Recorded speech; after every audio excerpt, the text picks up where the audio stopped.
Alors, mes amis, ça sera la première fois que je vous parle depuis que je suis allé en Terre Sainte. Pour la première fois de ma vie, je suis allé pour mes 65 ans.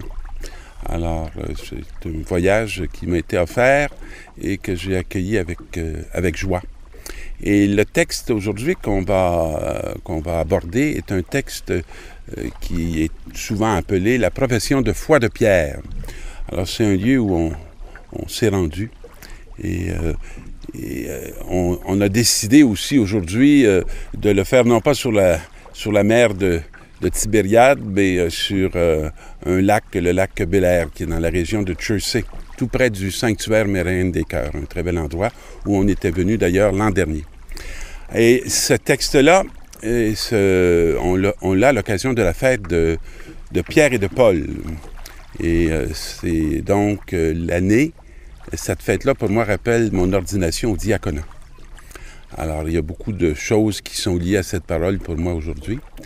Et ce lieu, on peut le voir juste en écoutant le texte, parce que le texte prend des éléments du lieu où Jésus a dit « Tu es Pierre, et sur cette pierre, je bâtirai mon Église ». Une chose qui m'a frappé en Terre Sainte, que je vous dis d'entrée de jeu, c'est que contrairement à notre société, c'est une société absolument pas laïque. Et c'est une société où on sent que l'aspect religieux, marque à peu près tous les lieux physiques, mais aussi les mentalités, toute la question, je dirais même, de la politique. L'Église ne peut pas grandir.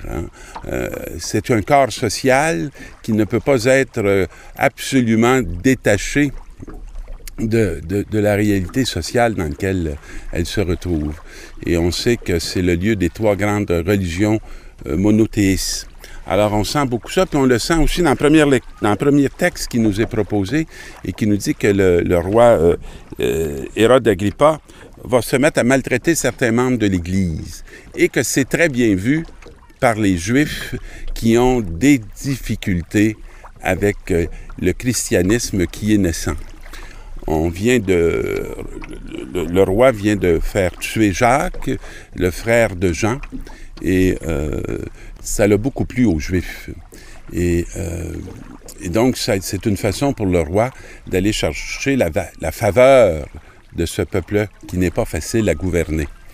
Et là, il se prépare à faire l'arrestation de Pierre, c'est le récit qu'on va voir. Et Pierre va se retrouver en prison sous bonne garde. Et on va voir ce phénomène d'un ange qui va venir le chercher en pleine nuit et qui va le faire passer devant les gardiens. Et il va se retrouver en pleine rue.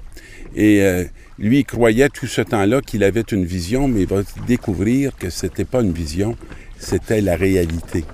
Et dans cette parole, on vient puis on dit à Pierre ceci. Maintenant, je me rends compte que c'est vrai. C'est cette conscience qui prend. On ne dit pas à Pierre, c'est Pierre se dit en bas. Maintenant, je prends conscience que c'est vrai. Le Seigneur a envoyé son ange. Il m'a arraché aux mains d'Hérode et du sort que me souhaitait le peuple juif. Alors, on s'aperçoit que la vie de Pierre n'est plus qu'entre les mains du Seigneur parce que sa vie est hautement en danger. Moi, je pense que si on ne se met pas en danger par rapport à notre foi, on se retrouvera devant le danger d'une foi qui ne peut plus supporter notre réel et d'une société qui va se façonner en l'absence de ce que nous aurions pu lui apporter. Ce témoignage de la bonne nouvelle qui vient souvent changer les cœurs, transformer les mentalités et faire que notre monde se met un peu en marche vers la réalité du royaume.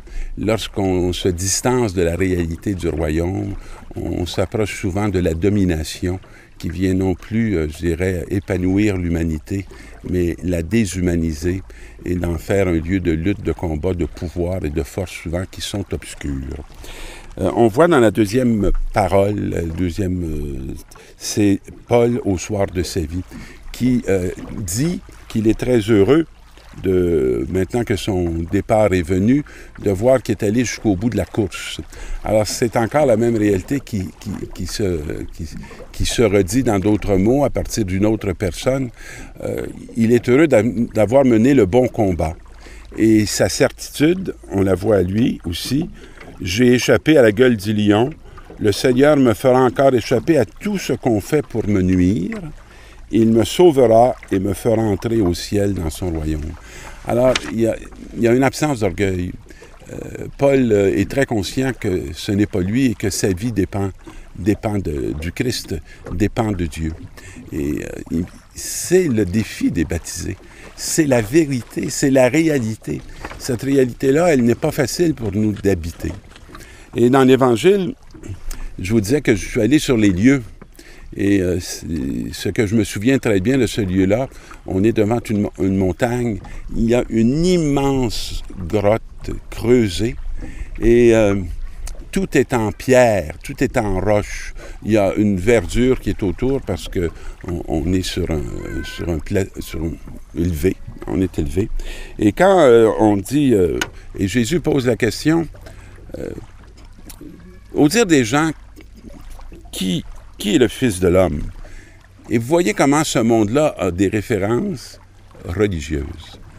Alors, on n'entendra aucun témoignage qui ne se relie pas à l'histoire du peuple de Dieu. On va dire, pour les uns, Élie, pour d'autres, Jérémie ou l'un des prophètes. Et là, tout est, je dirais, incarné et enraciné dans la Bible, dans l'Ancien Testament. Et là, Jésus va dire à ses disciples, « Mais pour vous, qui suis-je? » Et là, la question qu'il pose, ce n'est plus l'enracinement dans la Bible, mais c'est l'enracinement dans leur cœur. Et là, Pierre va prendre la parole et va dire, « Tu es le Christ, le Fils du Dieu vivant. » Puis là, Jésus, reprenant la parole, dit, Heureux es-tu, ce qui est une béatitude, Simon, fils de Jonas, ce n'est pas la chair et le sang qui t'ont révélé cela.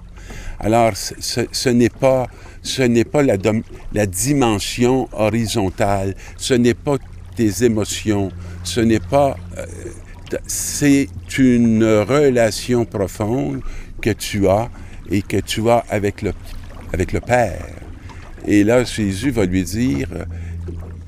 Pierre, tu es Pierre, et sur cette pierre, je bâtirai mon Église, et les puissances de la mort ne pourront rien contre elle.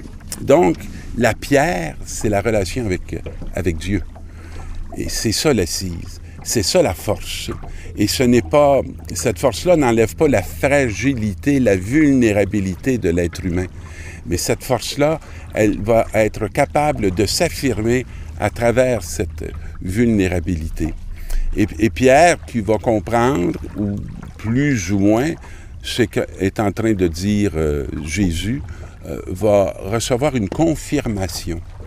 Et dans notre réalité à nous, dans notre réalité d'aujourd'hui, c'est toujours intéressant de se demander où est-ce que notre présent est en train de se fonder.